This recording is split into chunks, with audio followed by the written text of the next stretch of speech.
Good morning, welcome to CATEX TV. My name is Frank Fortunato. Today is Thursday, January 31st, 2013. Well, as could be expected, insurance has begun to become an issue with the Boeing 787. Apparently, according to London insurance press reports, it's too soon to say whether the problems with the Dreamliner will lead to significant claims. However, the lead insurer is watching it closely. A pool of 4 insurers stand behind Global Aerospace, the London-based underwriter of Boeing's insurance program. It includes a variety of coverage such as manufacturer's product liability and grounding liability, both of which could come into play with the 787. Warren Buffett's conglomerate, Berkshire Hathaway, has about a 28% share of the pool, second only to Munich Re, which has about a 49.5% stake. Japanese insurers Tokio Marine and Mitsui Sumitomo make up the remainder. According to Nick Brown, Global Aerospace CEO, I can confirm that in the aviation market we do provide cover for so-called grounding liability. However, it's too soon to say whether this 787 issue is going to result in a claim to us or of what kind of magnitude. Remember, 50 planes have been grounded now for about 2 weeks.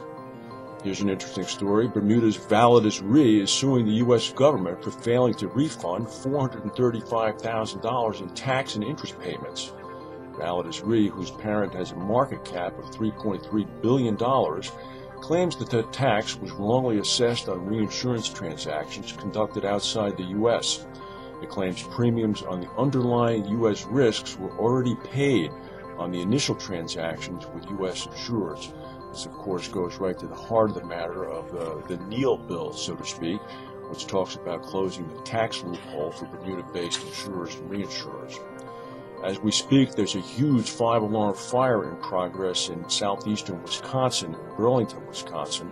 Firefighters from 40 fire departments across Wisconsin and Illinois are battling a fire at the Echo Lakes Farms Produce Company. Eyewitness reports are indicating that the plant and complex are apparently completely destroyed.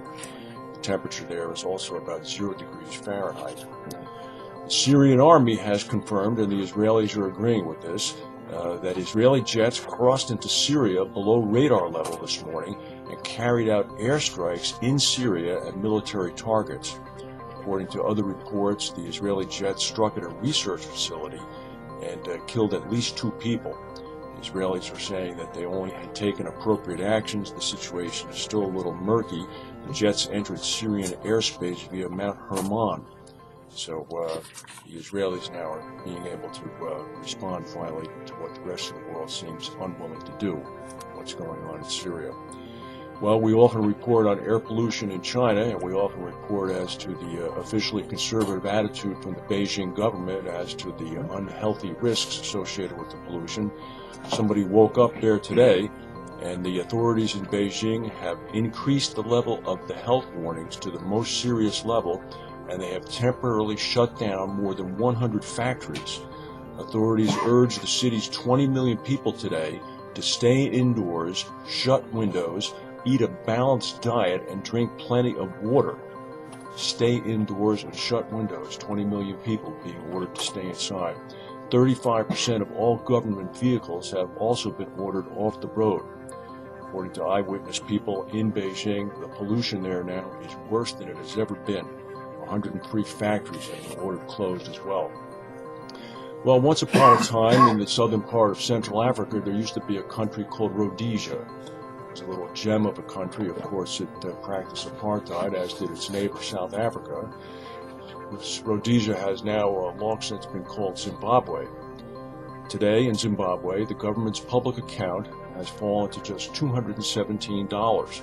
This is after paying the public workers' salaries last week. This is according to the country's finance minister. He said, quote, "Last week when we paid civil servants, there remained just $217 in government coffers." He said, "Our finances are in paralysis at the present moment. We are failing to meet our targets." Of course, the inflation rate in Zimbabwe for the past 3 years has averaged 231 million%. The government says they expect to appeal for international aid soon. Well, that's the news for today. If we have any breaking news, we'll come back and tell you. Thank you for watching, and we'll see you tomorrow.